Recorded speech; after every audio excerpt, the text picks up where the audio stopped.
एक पल है हंसना, एक पल है रोना, कैसा है जीवन का खेला। एक पल है मिलना, एक पल बिछड़ना, दुनिया है 2 दिन का मेला। दोस्तों, dedication to bosom friend Ranjay Singh.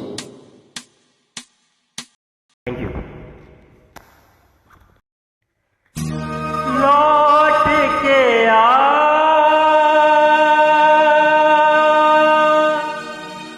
लौट के आ,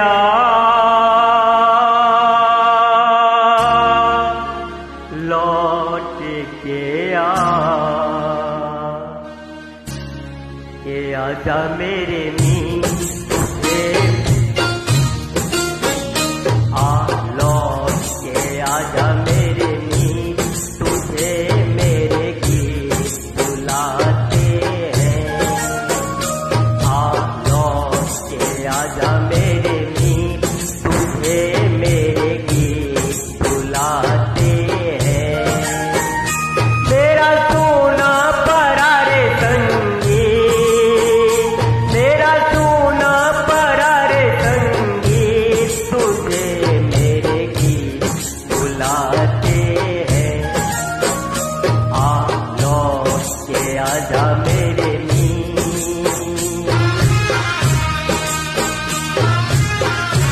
Dedicated to Adi by Bodham from friends of early childhood to late life.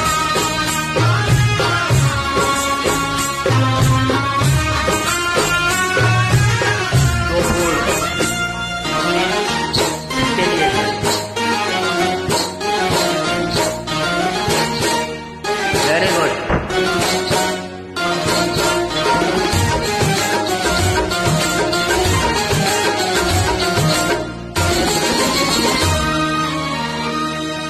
बरसे गगन मेरे बरसे नयन, देखो तरसे है मन अब तो आजा। बरसे गगन मेरे बरसे नयन, देखो तरसे है मन अब तो आजा। शीतल पवन ये लगाए अगन, हो सजन अब तो मुकरा दिखा जा। तूने भले रे निभाई प्रीत, तूने भले रे निभाई प्रीत, तुझे मेरे गीत बुलाते हैं। आ लौट के आजा मेरे मीत। ये लाइफ एक्चुअली असीम और आनंद से आया है, और उसके अनुसार चाहे है उसी एक असीम और आनंद के अनुसार में मिल जाएगा। यहाँ एक्चुअली अहंकार पालना, मोह पालना और तरह तरह की धोखे देना, या फिर किसी के लिए अन्याय अत्याचार होता है। एक पल है हंसना, एक पल है रोना, कैसा है जीवन का खेला। एक पल है हंसना, एक पल है रोना, कैसा है जीवन का खेला। एक पल है मिलना, एक पल बिछड़ना, दुनिया है 2 दिन का मेला। ये घड़ी न जाएगी, ये घड़ी न जाएगी, तुझे मेरे गीत बुलाते हैं। आ लौट के आजा मेरे मीत, तुझे मेरे गीत बुलाते हैं। मेरा सोना परारे संगीत, मेरा सोना परारे संगीत, तुझे मेरे गीत बुलाते हैं।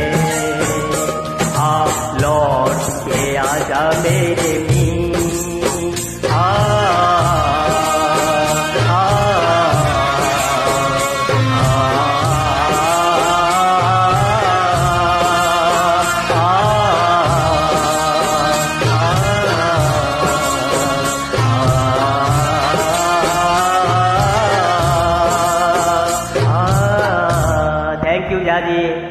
फिर मिलेंगे वहीं। बोसम फ्रेंड रंजय सिंह।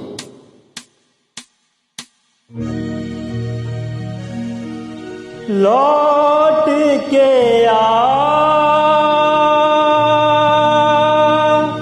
लौट के लौट के लौट के आजा मेरे मीत, तुझे मेरे गीत बुलाते हैं। लौट के आजा मेरे मीत, तुझे मेरे गीत बुलाते हैं। मेरा सुना परार संगीत, मेरा सुना परार संगीत, तुझे मेरे गीत बुलाते हैं। लौट के आजा मेरे मीत। यहाँ अभी 10 दिन पहले गुजर गया और मुझे पता नहीं चला, जबकि मैं 1-1.5 महीना पहले ही 2 घंटा तक बात किया हुआ। वो इसीलिए वो गुमनाम जिंदगी जिताया जिया, और ब्राह्मणवाद ने उसे गुमनाम जिंदगी जीने भाग्यवाद से जोड़कर मजबूर कर दिया, जबकि उसने चाह कर कहा था कि अर्चना हेड विकेट बन गई है। बरसे गगन मेरे बरसे नयन, देखो तरसे है मन अब तो आजा। शीतल पवन ये लगाए अगन, ओ सजन अब तो मुकरा दिखा जा। तूने भली रे निभाई प्रीत, तूने भली रे निभाई प्रीत, तुझे मेरे गीत बुलाते हैं। लौट के आजा मेरे मीत। जी हाँ, वो लड़का इतना तेज था जिसके कॉपी से मैं कभी कभी उतार कर लिख लेता था, और उसे भाग्यवाद ने गुमनामी की जिंदगी जीने पर मजबूर किया, जिसके मरने पर भी हमें आज उसकी अंतिम क्रिया के दिन पता चला है कि मेरा दोस्त रंजन चला गया। किसी ने बताया नहीं, न कहीं उसकी चर्चा हुई। एक पल है हंसना, एक पल है रोना, कैसा है जीवन का खेला। एक पल है मिलना, एक पल बिछड़ना, दुनिया है 2 दिन का मेला। ये घड़ी न जाएगी, वो तो बीत चुकी भैया ये घड़ी। जी हाँ, वो बीत चुकी भैया, मैं आंसू बहाता हूँ, बट गाने कहाँ चले जाते हैं वो लोग। नेकेड शक्ति पढ़िए तो समझ में आ जाएगी दुनिया और जगत का सच्चाई क्या है। मेरा सुना परार संगीत, तुझे मेरे गीत। रंजय। दोस्तों, dedication to bosom friend Ranjay Singh.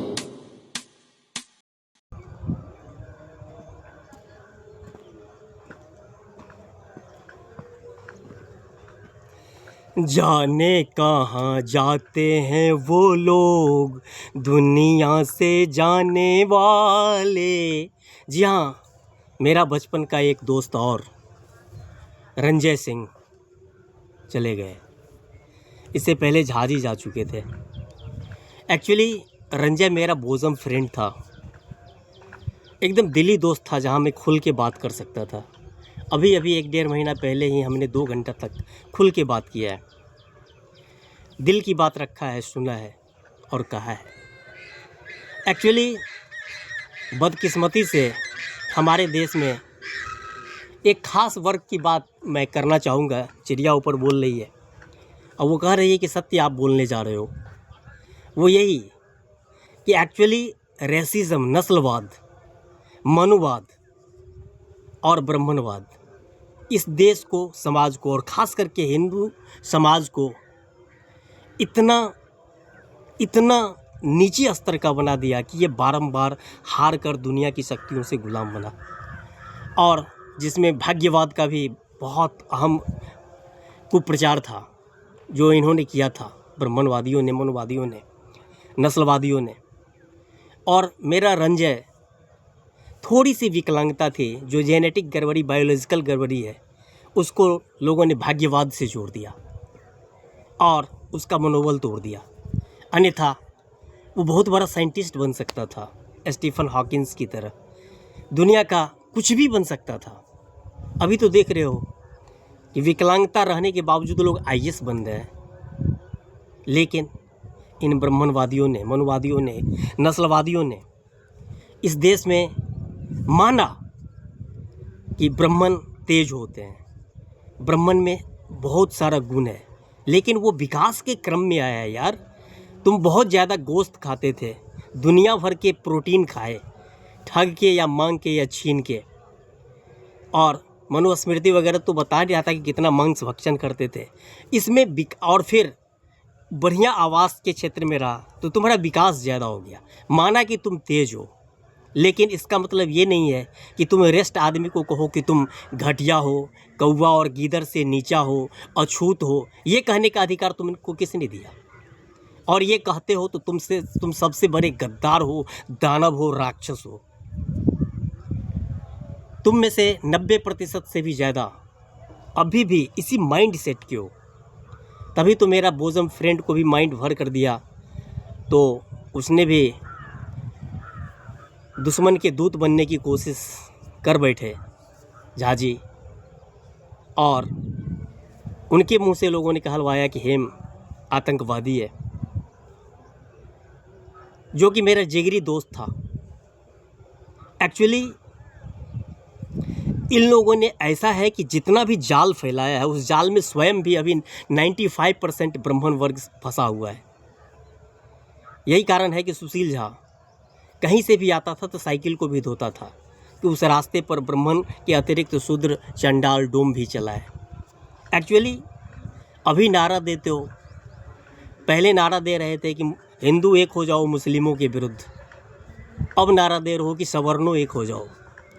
तुमने क्षत्रिय को क्या कहा कि 12 वर्ष का लड़का भी 80 वर्ष के क्षत्रिय से श्रेष्ठ है, इसीलिए क्षत्रिय को पैर प्रणाम करना चाहिए। राजपूत को कहा।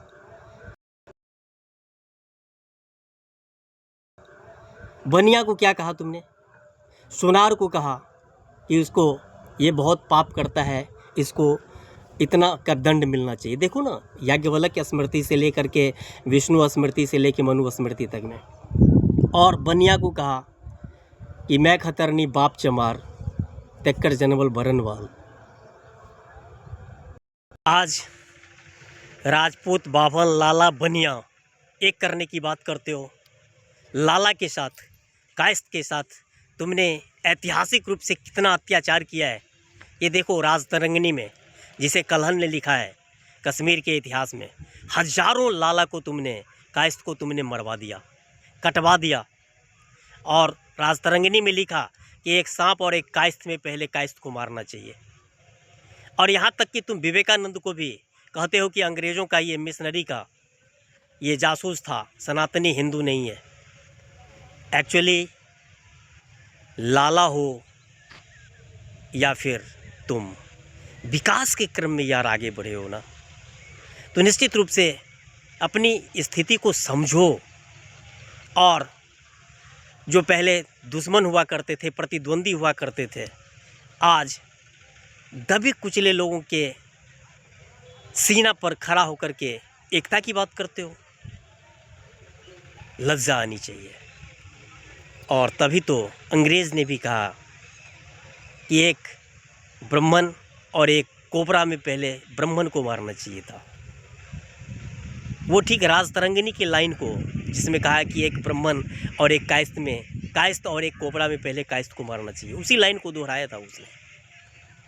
लेकिन आइए मेरे साथ, हम लोग एक महान हिंदू धर्म बनाते हैं, जिसमें सभी ब्राह्मण, क्षत्रिय, वैश्य और गुण के गुणी होंगे, जिनमें जहाँ महान हिंदू धर्म बनाते हैं, हिंदू समाज बनाते हैं, जिसके सभी लोग, यहाँ तक कि स्त्री पुरुष सभी में ब्राह्मण, क्षत्रिय, वैश्य और शूद्र सबका संयुक्त गुण होगा। और ये एक्चुअली ऑलराउंडर दुनिया का महाशक्ति बनेगा।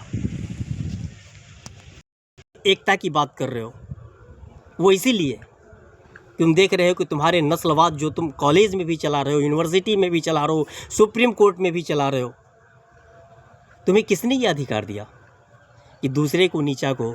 और फिर हिंदू फिलॉसफी जो दुनिया में बेजोड़ है, हिंदू कल्चर जो दुनिया में बेजोड़ है, इसको बर्बाद करने वाला भी तो तुम ही हो, अन्यथा इसका कोई जोड़ा नहीं है दुनिया में।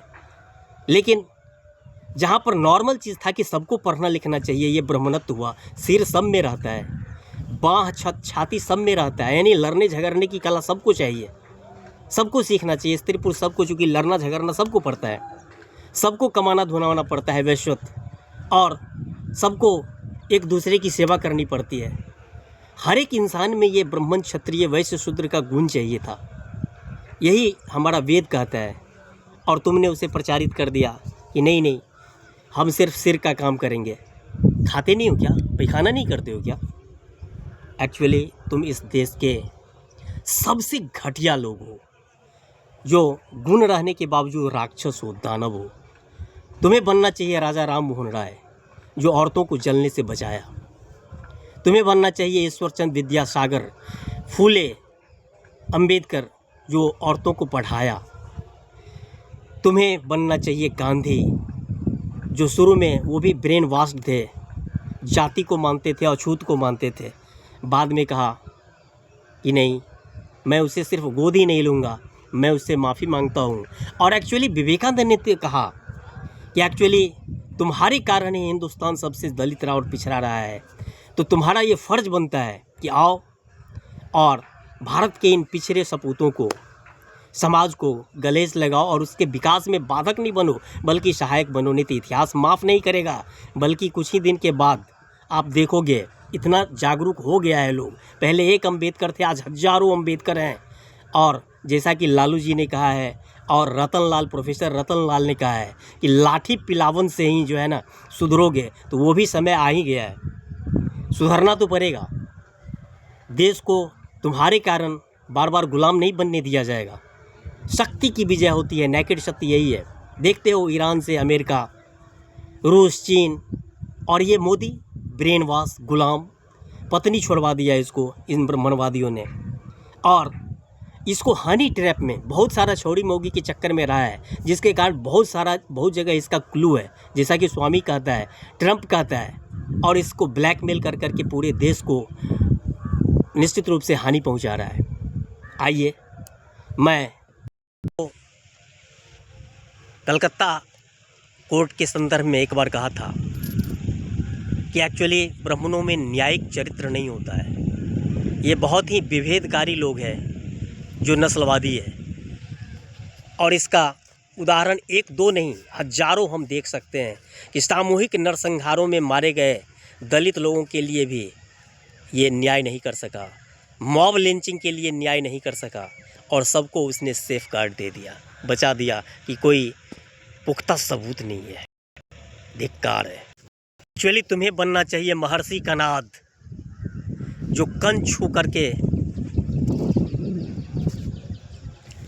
एक्चुअली तुम्हें बनना चाहिए महर्षि कनाद, जिसे तुम लोग समाज से बहिष्कृत कर दिए और कन चुनकर खाने के लिए मजबूर कर दिए।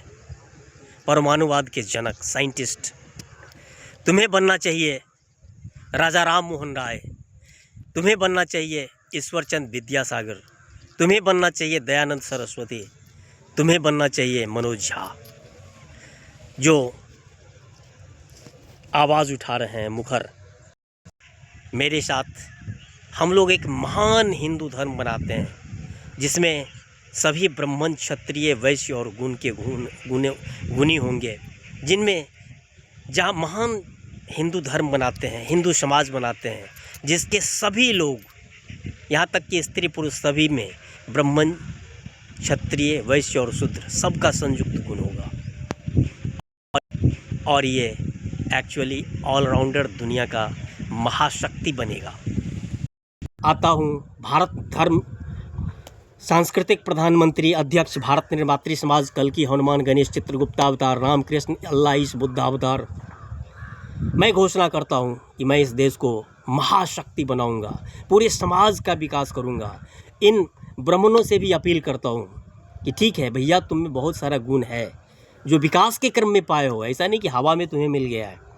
तो आओ, समाज के दबे कुचले पिछड़े लोगों को दुत्कारो नहीं, गले लगाओ, और लगाना पड़ेगा, क्योंकि मैं श्री कृष्ण राम का अवतार हूँ। आइए मेरे साथ, आप भी सहयोग कीजिए और भारत, पाकिस्तान, बांग्लादेश को एक मिला करके महाशक्ति बना करके विश्व शक्ति बनाते हैं। Thank you.